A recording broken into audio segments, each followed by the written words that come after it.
बेलगाव येथे सुरू असलेले उपोषण अखेर मागे विस्तार अधिकारी काळे यांनी गुरुवार बंद शिक्षक देण्याचे लेखी आश्वासन दिले। यावेळी त्यांनी काय म्हटले? विस्तार अधिकारी काळे सर यांनी जिल्हा परिषद शिव यांच्याशी चर्चा करून आमच्या जे प्रतिनियुक्तीमध्ये जे उमेरा मॅडम यांची बदली केली होती ती प्रतिनियुक्ती रद्द करून पुन्हा इथंच नियुक्त करण्याचं आश्वासन त्यांना वरिष्ठाच्या मार्गदर्शनासह आम्हाला दिलेलं आहे। तर या मागणीवर आमचं समाधान झालं आहे, पण जर या आश्वासनावर प्रशासन थांबणार राहिलं तर आमचं या पुढचं आंदोलन यापेक्षा आक्रमक आणि जिल्हा परिषद स्तरावर राहील। विस्तार अधिकारी माननीय श्री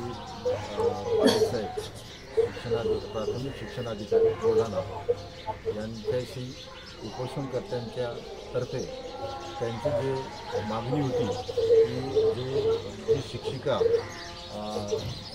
बदली म्हणून प्रतिनियुक्ती दिलेली होती त्यांना पुन्हा परत या शाळेवर त्यांची प्रतिनियुक्ती कॅन्सल करून या पूर्व ज्या शाळेवर देण्याचं फोनवरून आश्वासन देत आहे आणि ते साधारणतः 21/8/2025 गुरुवारपर्यंत शब्द न्यूजसाठी विनोद बाजार, बेलगाव असे मी आश्वासित करतो।